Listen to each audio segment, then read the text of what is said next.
Hi guys, welcome back to the final countdown. This is part 2, dedicated to Louis van Gaal and his philosophy. That's where we're going to start anyway. With his philosophy, are we any clearer now after this week with the victories over Spurs, over Liverpool? Jay? See, I always struggle with this word philosophy. I think for months it just was a bit meaningless. And I don't know I didn't really know what it meant, what it was, and I'd heard him being asked about it and he said, oh, it'd take me hours to explain. And I still think now we say, oh, a few weeks ago I didn't understand his philosophy, and now we've had back-to-back victories, I do understand it. I think it's a bit of a nonsense. I think he's more talking about attitude and players buying into what he's trying to do. I think we're getting there in terms of that, but I don't think, personally, I'm 100% clear on what his philosophy stands for. I've always thought his philosophy was not a formation, so we've seen 3-5-2, 4 whatever, 4-4-2 diamond, 4-3-3. I've always thought it's a fluid moving style of play where you can play players out of position, so the opposition not quite sure where they're all playing, and so that people can fall into positions when they are moving. So we've seen Daley Blind, for example, he's been helping out Carrick from left back and so on. So that's how I feel it is, a fluid kind of formation that can be a 4-3-3 at times and then a 4-4-2, 3-5-2 in defence. So is it clearer to you? I think we're guessing. I don't think we've ever really seen any sort of clear philosophy because it's been transient all season. We had it earlier in the season where you could see certain sort of shapes, and then over the Christmas period, which might have been because of who we was playing, but the lower level teams, we seem to be doing a lot of the long ball stuff. That stat come out that we'd put more long balls in than Burnley. So I don't think you can really nail down what his philosophy is, even at this late stage of the season. I think, like you mentioned earlier, his philosophy probably is an attitude that the players need to adopt rather than any particular style of playing football. And if it's going to take him hours to explain, then us four that have no idea what it actually is are just guessing at what it is. So I'm going to just say, I don't think we know what it is, but he does, and that's good enough for me. One thing for me was I always thought 4-3-3 was his formation. Well, the one that he went football, remember, and then, Ajax. And then the World Cup comes along and he falls in love with 3-5-2. Do you think 4-3-3 is the way for United? I think that's what he wants to play, and I only say that not because I've got any particular knowledge myself, but because of what former players of his have told me, over this sort of last season or whatever. But I think the view is that he hasn't had the players necessarily to play that. And so, he goes to that 3-5-2 thing was because he just didn't really fancy the defenders as a squad, as a sort of group of defenders that he inherited at United. So I think 4-3-3 is philosophy. I mean, or his sort of, not philosophy, sorry, is his sort of chosen formation. But 2 or 3 things have started to come out, both from him and players. I think Herrera said it today. I don't know if you saw that interview he did in El País. It was in Spain, but it came over here. I mean, again, it's not rocket science, but he was saying that it's about slow build-up. Now, I don't think it necessarily means slow play during that build-up, but keeping the ball. I know that sounds obvious, and that's what a lot of teams obviously do, all the best ones. But again, going back to that Spurs thing, and again, it's just one performance, but I was impressed with how they actually pressed. Even Juan Mata was sort of muscling players aside and all that. And I just wonder whether, well, from what I hear, from the Ajax team I've talked to, that those sort of former players, that's part of it as well. But I was in that press conference when he said, it'll take me hours to explain, I was thinking, really? So, I mean, I'm surprised you can't just sum it up in 2 or 3 sentences, because isn't that what you've got to do with players to a certain extent? If it takes so long to explain, then I don't know. I can't see Phil Jones listen to a lecture that he's going to have to take notes and look at slides and stuff like that for any more than a minute. So maybe when he was saying that, he was on about a general approach to how he deals with the whole thing about being at a club. So not just the actual playing style on the field, but how he deals with players, his staff, just the whole management, I suppose. Maybe that's what. Where he said as well that he likes to play players out of position, so that when we come up against opposition, if Rooney's playing and Falcao and whoever's playing, all these players, they don't quite know where they're going to be on the pitch, so they have to work that out. And yeah, that would fit in. I think to his sort of his quite how do I say it?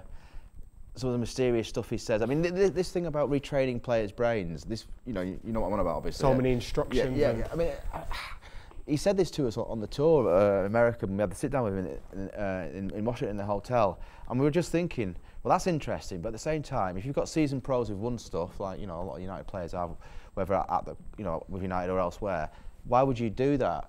And for months when it hasn't really been working, you're thinking, yeah, I know, but now it does seem to. I mean, to be fair to him, he said on Friday, didn't he? You've got to go to Liverpool and beat them, and then win the next game, and then you can maybe say we're there. Not completely, but kind of, you know, get in there. So he's not sort of saying he's, you know, it's a finished project. But this Retrain Brains is an interesting one. I remember asking, I think it was Johnny Evans after the Burnley game, or was it Darren Fletcher? But anyway, one of them after the Burnley game, you know, the one where Di Maria came on for Anderson, wasn't it? No, it was hilarious. I thought, and we asked him about it, and he gave it. I can't remember the exact answer, but he gave a fair enough answer. But you just wondered what they thought. But I think this is obviously the big difference between him and Moyes.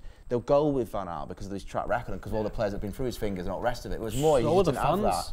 There's some things that he's come out and said, Right. and there's some things that he's done and played that we just wouldn't have accepted with Moyes, but we've just gone, okay, let's just see what he can do then. And the fans have been a hell of a lot more patient than they have been under Moyes, because that's at what times, that CV buys you, isn't it? You look at that CV, that I know what you're record. saying, Stephen. You're right to a certain extent, but I think by and large the fans stuck with Moyes right up until the death. Olympiacos in Piraeus, that was it, done. Certainly in the stadium you did, because obviously I'm there all the time. And that was it. I think it came up to a point where we thought he'd lost the players, and you heard talk about Giggs not being happy with the way he was working. So I think Louis van Gaal has deserved his time. Jamie, you mentioned a bit earlier ago that he's not quite got the players that he wants yet. Do you think he knows his best 11 at the moment? I think... Or have we fallen upon it? I think, we might have fallen upon it by luck more than design. I think the last 2 games he's obviously stuck with the same team. Fellaini's come in, many people were sort of questioning him. He seems to be filling the role that he's asked of him. He's filling it really well. I think obviously the Di Maria has been the big thing, and obviously another thing as well is RVP's been out. RVP's always been playing. That's helped. And it has. I think you're right. I think it has helped. I think if RVP's fit, if Di Maria's at full match fitness, then he might change it again. I wouldn't be surprised if he does. But I think as far as the last 2 games have gone, that formation has worked, that team has worked, and I'd like to see him stick with it. What I would say, right, and it's just an opinion, it's not been borne out, is I think he wants to get to a point where you could put RVP back in that team and it's winning. You know what I mean? You could chop and change a little bit. Well, I was thinking about it as you were talking. Yeah, exactly what as you were saying. I was thinking about it. That's probably how he would do it. But I think his idea is you want the overall team just to all the time be, purring on a little bit like under Ferguson, obviously, and you can slot these players. I think he obviously rates Van Persie, but I take your point, and yours as well. He has almost kind of fallen upon this team. And I think we've kind of been waiting for that moment. We saw with Brendan Rodgers earlier this season when he changed it. I hate talking about Liverpool using them as an example, but when they changed it to that 3-4-3, they started playing well. They weren't beaten until yesterday, remember? So had to get that in again. Anyway, last season, we were all, obviously you're in the media. We heard stuff coming out from David Moyes that wasn't befitting of a Manchester United manager. I felt that was part of him losing the changing room, the way he was talking to the press. Have you been impressed with Louis van Gaal's media management? Sure, we talked about this the other day. Yeah, he's very good with the press. And what I would say is that there's a little bit of a difference, or quite a big difference, but it's more subtle between Ferguson. Ferguson, there was always, I'm going to say, a bit of an edge to him. Like, if you didn't like a question, then that was good night, Vienna, yeah? But with Van Gaal, if you don't like a question, he won't answer it. But then if you then ask almost the same question again, or the next question, he doesn't hold it against you, so he's back. He hasn't quite got that edge to him. He's an awkward customer, and he doesn't suffer fools and all the rest of it, don't get me wrong, but he's a slightly milder operator. And I think his box office, we obviously love him because you turn up there and whatever he says, a little bit like all these top guys like Ferguson, Mourinho, whoever you want to name, Guardiola, you just want to hear what they have to say. And I think with David Moyes, I think he was almost a little bit scared of his shadow a little bit. He was just, you know what I mean? You get the impression with Van Gaal as though he enjoys it. Yeah. Even when he's getting the questions like you say that he's not too keen on, you get the impression that overall he's enjoying the press conference, and if he wanted to, he could go on for hours. Yeah. With Moyes, you got the impression he didn't like doing that sort of thing. He didn't want to do it. How do you feel as a fan when you're in those press conferences and Louis van Gaal's? Do you feel like that's the manager that I want to be behind, or? Yeah, I mean, I'm sort of going back to what Jamie said with Moyes. When I remember going to the first press conference Moyes did at Old Trafford. When he sort of was announced, and he looked like a bit of a rabbit in headlights in a way. He got the impression of and he was telling a story of when Fergie gone out of his house and said, "You're the next Man United manager." Yeah, not asked him, told him. Yeah, and he's like, "Oh," it was almost like a fan sitting there. I couldn't believe it. He's made me manager of Manchester United. Well, with Van Gaal, straight from the off, you got the impression that he just felt like he belonged here. He wasn't phased. And when he's talking about managing Bayern Munich and Barcelona, you respect that. Well, when Moyes is just talking about, I've done 10 years Everton and Preston. With all due respect, it's not the same thing. Something that we've talked about, how Louis van Gaal's stumbled upon his formation now. But even when he's been playing the 3-5-2, the 4-4-2 diamond, we've looked at players. We've seen Ashley Young, I thought he was gone in the summer. Fellaini, I thought he was gone in the summer. Juan Mata, we've always thought Juan Mata may be off this summer. You know, he may go because he's not quite fitting in. But these players still want to play for Louis van Gaal, and because I think they think they're going to win something under him. I honestly, genuinely believe that. That's what it's about. They want to stick around because they can see it coming. That's that's what I would put it down to. And the track record is the track record. You can't escape it. And he's won the league at every club he's been at. You know, he just wins stuff, and that's what players really want. We all know that. You know, I know you might get the odd, lazy player, but most of them have got so much money that it's about the glory. When you got United, that's what you think you're going to win the league. You know, that's it's Manchester United. And so I think with this guy, they can just sort of see it coming down the track. And I mean, I'm pleased for Juan Mata because I was looking at it thinking, he's a bit wishy-washy. But he does that, I imagine as a fan you're thinking, yes, please. Since he's joined the Premier League, he's outperformed Hazard. All His these goal other scoring record. players in a phenomenal similar footballer. position. And You've got to build a team around him, I think, though. I don't think he can come in and be that guy over there or that guy over there.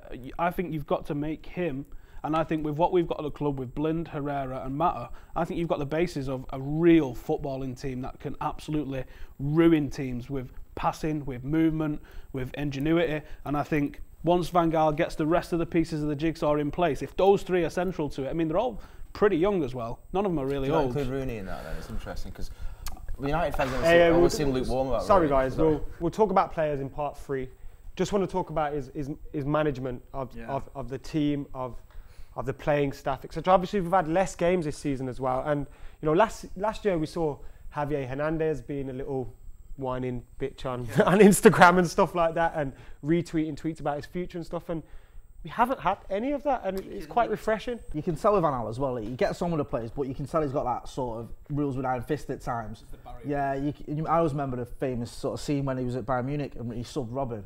And Robin came off and started spitting his dummy out, and he stopped him on the touchline and gave him a real rollicking in front of everyone. And you can see that he's not going to suffer any messing about. But players obviously warm to him, like Jamie was saying. Players want to win things. They know they're going to get going to win things with Van Gaal. So yeah, I think he's done okay with sort of keeping everyone happy with less games. Certain things and certain players you think he could have managed them a little bit better, I think. But on the whole, he's done the best of what he can do. Going back to Herrera, he said today, he actually said, it was translated, I keep my distance from him.